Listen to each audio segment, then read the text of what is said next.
Então, deputado Carlos Jordi, com a palavra como orador inscrito, deputado. Senhor presidente, eu quero agregar o tempo de líder. Eu não vou usar todo, vou passar depois para o deputado Maurício do Vôlei, mas eu queria agregar. Então, o Maurício do Vôlei já fala em seguida, Vossa Excelência, no mesmo tempo, Sem, tá? Tá. Então, Vossa Excelência tem 13 minutos, mas ele vai deixar, ao total, vai deixar quanto para o Maurício? Se ele não estiver aqui, eu passo para o Nicolas, pode ser? Tá. E quanto tempo Vossa Excelência quer passar? Eu não sei, eu vou discorrer aqui na fala e depois eu Pois vejo. não. Pois não, então tem 13 minutos agregado Tá. no próximo que Vossa Excelência dividirá o tempo. Pois não, Carlos Jordi. Primeiramente, quero parabenizar a vinda do ministro, a coragem dele, porque realmente vir aqui com um governo fazendo tantas atrapalhadas na economia realmente é algo que a gente deve elogiar. Saudar todos aqui presentes. Mas, ministro, todos os componentes da mesa, é engraçado nós ouvirmos aqui deputados falando a respeito do governo Lula dessa forma que falaram aqui, me surpreende muito, me deixa realmente querendo viver nessa propaganda do PT. Eu ouvi o deputado dizendo que a inflação está controlada. Em que mundo você vive? Você vai ao mercado? O preço dos alimentos está explodindo. O ministro falou, inclusive, que o Brasil voltou a crescer na inflação, no preço dos alimentos, nos juros, nas despesas desordenadas. Inclusive, o ministro falou que ele esteve fazendo uma reunião na casa do deputado Hugo Mota, presidente Hugo Mota, para mostrar o pacote fiscal. E ele falou que o presidente Hugo Mota é alguém que está querendo realmente fazer o Brasil crescer. Bom, pode ser, até pelas declarações que ele fez hoje. Hugo Mota diz que pacote de Haddad não será bem aceito pelo Congresso. O presidente da Câmara voltou a falar mal do pacote de Haddad em evento nesta quarta-feira, 10h53 dessa quarta-feira. Folha de São Paulo. Mota diz que medidas de Haddad devem ter reação muito ruim e que não serve a projeto político do governo. Então, realmente, pode ser que o presidente Hugo Mota queira fazer o Brasil crescer e não servir ao governo com esse pacote horrível que vem em substituição a essa outra medida desastrosa que foi o aumento do IOF. A imprensa divulgou, ministro, que inclusive, na sua apresentação, Vossa Excelência disse que a culpa pela crise fiscal é do governo Bolsonaro. Isso é mentira. Vossa Excelência não acredita nisso, ninguém acredita nisso. Mas vamos supor que seja verdade. Vamos supor que realmente a culpa foi do governo Bolsonaro, que deixou um superávit de 54 bilhões. Vocês já não tiveram tempo suficiente para colocar ordem na casa? Já não tiveram tempo suficiente para conseguir ajustar as contas públicas? Em 2023 nós vimos 230 bilhões de déficit, de prejuízo, de rombo maior da história. 2024, 11 bilhões. E isso só aconteceu, né? Para mim, isso foi uma grande façanha, reduzir esse rombo de 230 para 11 bilhões. Só foi possível porque o governo começou a arrecadar muito mais. Arrecadando muito mais com mais imposto. Só que o governo gasta muito mais do que arrecada. O governo hoje tem arrecadação histórica. 2,65 trilhões foi o que foi arrecadado em 2024. É a maior arrecadação da história. Só que, como nós já falamos, o governo arrecada muito, mas gasta muito mais. Isso só foi possível, essa lambança, esse desequilíbrio das contas públicas, porque vocês cometeram uma série de erros desde o fim do governo Bolsonaro, após a eleição. Após a eleição, vocês enviaram para cá a PEC da transição. A PEC da transição que permitia furar o teto de gastos, permitiu, e mais de 200 bilhões, inclusive colocou um dispositivo para acabar com o teto de gastos e colocar essa porcaria desse arcabouço fiscal que também aumentou a capacidade de gasto público, atrelando ao aumento da receita. E aí faz o que nós estamos vendo agora. Uma receita artificial, e faz com que aumente o endividamento público. Também teve a reforma tributária, que ainda não está em vigor, mas vamos ter aí o maior imposto sobre consumo do mundo. O governo Lula aumentou o imposto ao menos 25 vezes desde 2023. Desde o início do governo Lula, foram 25 medidas para aumento de impostos, aumento de alíquotas, majoração, a base de cálculo. Vou citar algumas aqui. Reversão de alíquotas de PIS e COFINS sobre grandes empresas. Tributação de fundos exclusivos e offshore. Proposta de aumento do imposto de renda sobre juros sobre capital próprio. E a mais recente foi o aumento do IOF, aumento do imposto sobre operações financeiras. Essa, para mim, foi a maior lambança de todas. Não precisa ser um grande tributarista, não precisa ser um grande economista para saber que IOF é um imposto extrafiscal. Não é um imposto fiscal, não é um imposto com fins arrecadatórios. O IOF tem um fim de regular a economia, tem um fim de combater a inflação, de proteger a indústria nacional. E aí utiliza o IOF para fazer caixa, para aumentar a arrecadação, para tapar um pouco o rombo do governo. E a previsão que vocês tinham era de arrecadação de 61 bilhões em 2 anos com essa medida desastrosa, que repercutiu muito mal no mercado, repercutiu muito mal com a opinião pública, e aí voltaram atrás. E, aliás, eu nunca vi um governo tão atrapalhado. Toma uma medida, como foi com relação à questão do PIX, aí o Nicolas fez um vídeo que desmontou, acabou com o governo, e aí eles voltam atrás. Aí depois anuncia a IOF, aí volta atrás. É um festival de atrapalhadas, e aí vocês ficam batendo cabeça, e agora falaram o seguinte: não, nós vamos enviar uma medida alternativa. Aí todo mundo ficou na expectativa. Opa, vamos enviar uma medida alternativa para que a gente possa trabalhar no equilíbrio das contas públicas e deve ser no corte de gastos. Não, pelo contrário, vieram com a proposta pior. Vieram com mais imposto. É imposto por mais imposto. Propõe aumentar a alíquota de fintech. Aliás, esse governo fala que é contra os banqueiros, mas vai aumentar a alíquota das fintechs para equiparar a alíquota dos grandes bancos, e quem é que vai sair prejudicado nessa história? Quem vai ser beneficiado? Os beneficiados vão ser os grandes bancos e as fintechs vão sair prejudicadas. Dentre outras medidas que estão sendo propostas pela essa medida provisória, uma aqui, para mim, assim, é um absurdo completo. Tributar em 5% de imposto de renda os títulos como LCI, LCA, CRI, CRA, que vai prejudicar quem quer investir com uma lucratividade um pouco maior que a poupança. Além de, evidentemente, prejudicar o agronegócio, que o ministro aqui falou que o Brasil cresceu ano passado em 1,4%. Em serviços, o Brasil cresceu 0,3%. Quem sustenta o Brasil é o agro. Cresceu 12% o agronegócio. Por isso que fez com que houvesse esse crescimento. A indústria caiu também.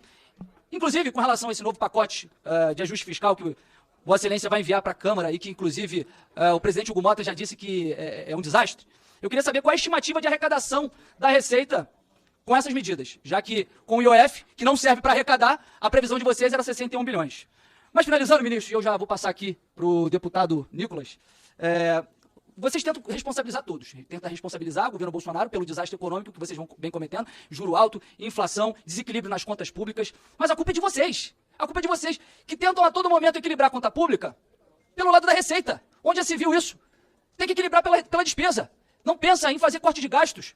Quer equilibrar aumentando mais impostos. Inclusive, a própria isenção do imposto de renda, que é uma medida positiva para os mais pobres, não vem acompanhada de uma medida compensatória pelo lado da despesa, que é tributar outro segmento da sociedade. Então, vocês têm que pensar em reduzir as despesas do governo, porque está gastando muito, gasta com viagem de Janja, é luxo do Lula, 54 milhões agora para monitorar os deputados da oposição, como fizeram comigo, Gustavo Gaia, com esse gabinete do ódio agora que foi divulgado pelo Estado de São Paulo, que quer monitorar os deputados de oposição. Então a culpa é de você, mas como a culpa é sua, você coloca em quem você quiser. Obrigado, Nicolas. Bem, deputado Nicolas não tem delegação para falar como líder. Deputado Jordi, vocês podem continuar. Pode continuar. Não, mas tem que ter delegação para outro. Sim, é a regra. Se algum outro deputado quiser falar, daqui a pouco eu falo. É a regra. Fique em paz, gente. Daqui a pouco eu falo, calma. Fique em Então, paz. deputado Jordi, você pode manter o seu tempo e continuar. Posso usar depois? Não. Posso usar depois? Não, Jordi. Sua conversa tá boa, vai, Jordi. Essas duas. Bom, eu vou fazer duas perguntas aqui. Vou pedir. Quem tá ajudando são vocês, tá ajudando muita gente. Vai ser difícil de vocês conseguirem reeleição. O muro tá baixo, tá? Com a palavra, O muro tá deputado baixo. Jordi, vamos garantir ao deputado Jordi a palavra, por favor. O deputado Tato aqui, que é parente do pessoal lá das quentinhas, ele tá dizendo que eu tô ajudando. Vocês estão ajudando muita gente. Com toda a inflação, com toda a roubalheira, com o roubo do INSS. Vocês estão ajudando demais a gente. Pois é engraçado que não é com vocês. O deputado lá do PSB, o irmão do prefeito lá de Recife, ele disse que o Brasil agora tá nas mil maravilhas, que não tem inflação, que as contas estão equilibradas. Inclusive ele falou o seguinte, que foi uma bomba que o governo Bolsonaro... Pô, senhor presidente, mas não dá assim, eu tô sendo atrapalhado aqui, ó. Vamos garantir a palavra do deputado Jordi, por favor. Sabe Pois não, quando a gente deputado? vê que o pessoal tá desesperado? Sabe quando a gente vê que economia e segurança pública são os calcanhares de Aquiles desse governo, né? Aí eles têm que colocar a tropa de choque aqui, ó, pra ficar tentando defender o governo e atrapalhar a gente. Como foi também lá na questão da PEC da segurança pública. Mas não vai adiantar. Vocês já estão afundando, esse governo já era. Esse governo tá morto, só falta ser enterrado. Agora, ouvi aqui o irmão lá do prefeito lá de Recife dizendo que o governo Bolsonaro armou a bomba pro governo Lula. Que inclusive fez termos de cooperação técnica com os sindicatos para roubar para os sindicatos, né, para fazer com que os sindicatos eles possam estar fazendo todas essas atrocidades que vem fazendo com os aposentados do INSS. Só vocês que podem acreditar numa baboseira dessa. Aliás, não tem como acreditar. Não tem. Então, chegou? Deputado Jordi, chegou agora a delegação Pode passar ao então, deputado Nicolas.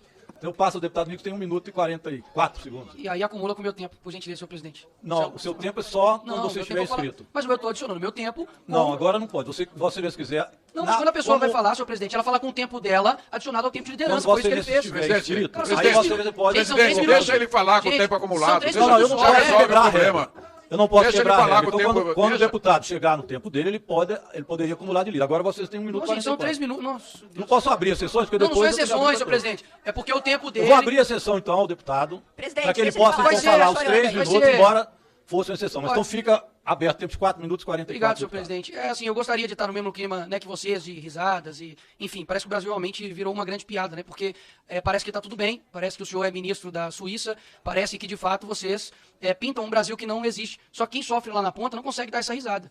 Então, assim, confesso, ficam exigindo de mim maturidade em diversos momentos, mas estão aqui, de fato, brincando de fazer política, pô. Estão brincando com a vida das pessoas. Afinal de contas, não são vocês, né? Que fala muito, né? Sobre as pessoas mais necessitadas, que mais vai ser impactado com isso. Só que não está lá na ponta, para poder ver o preço de fato das coisas. E se fosse no governo anterior, estariam fazendo um alvoroço. Que problema, se seja A ou B, a coisa não está legal. E a coisa não está legal e quem sofre as consequências são, de fato, as pessoas mais pobres, mais necessitadas desse país. Agora, é simples mesmo ficar rindo aqui. Ficar como se, não, tá tudo bem, tá tudo certo. São deputados ou empregados de marketing? Para poder ficar defendendo um governo a qualquer custo. Poxa, eu preciso provar aqui em algum termo técnico sobre como está a economia, tá de sacanagem, né? É um imposto a cada 37 dias, é só aumento de imposto. Esse governo até agora apresentou uma medida de corte, ministro. Uma medida do tipo, olha, nós vamos ter responsabilidade aqui, é o dinheiro das pessoas, sabe? Isso aqui impacta outras vidas, não é só quem está lá em cima, né? Como o senhor disse com o IOF, que é em cima só lá do... Como o senhor citou, perdão? Quem está em cima do apartamento, né? Lá na sacada do apartamento.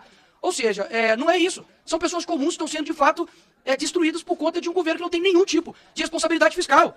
Por exemplo, quando você disse, peguei aqui, que o aumento do IOF e as coisas que mexem com o mercado financeiro apenas afetam moradores de cobertura. Como se as pessoas de classe média não conseguissem ter acesso a investimentos e como somente o custo geral das coisas não impactasse os preços. O Brasil, por exemplo, tem a maior arrecadação do que a média do G7 e maior que a média dos países emergentes. Como que um governo pode ser tão... A palavra que me vem à mente é somente incompetente mesmo, de continuar com o rombo fiscal, aumento de imposto toda hora. Vocês têm um aumento recorde de arrecadação.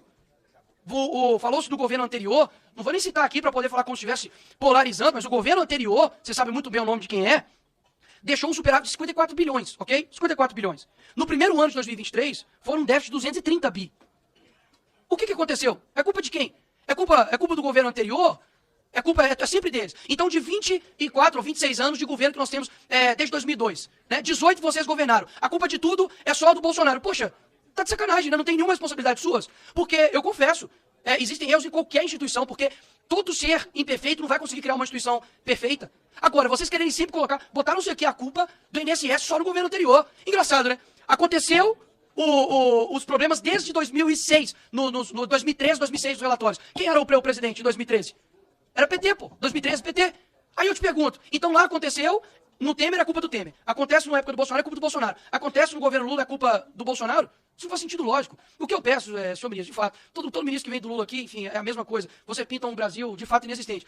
Eu só peço o seguinte, eu sei que não dá para poder contar com a boa vontade de vocês, porque, de fato, não há responsabilidade fiscal nenhuma. Mas vocês falam tanto nessa questão de não ser polarizado, não ficar defendendo só um lado, porque tem que ser o certo a todo custo. Mas vocês estão fazendo isso, poxa. Isso é na rua. Isso é na rua. Vai lá onde eu nasci. Vai lá comprar um mercado, vê se está tudo ok. Poxa, realmente, isso aqui é um teatro muito gigantesco. E sobre qualquer custo, vocês querem pintar uma imagem de um partido que tem destruído o Brasil. Lamento muito pelo clima aqui, feliz, alegre, de deboche, que está sendo feito. É 10 segundos. Só concluir, 10 segundos. Obrigado, senhor presidente. 30 segundos eu deu para todo mundo, fico feliz. 10 segundos. Não consigo estar nesse mesmo clima que vocês. Conheço a ponta, sei das realidades, vim numa favela, acabando do Pai Tomás, que eu sei a realidade, as pessoas não estão satisfeitas. O vídeo do Pix não é por conta de engajamento, não foi nada de Elon Musk, tá, que o senhor falou, foi nada de Trump, nada de Mark Zuckerberg que ajudou, não. Foi um manifesto das pessoas, através de um vídeo dizendo, a coisa não tá legal. E vocês nem admitirem isso, pra mim diz muito mais sobre vocês do que sobre mim. Obrigado.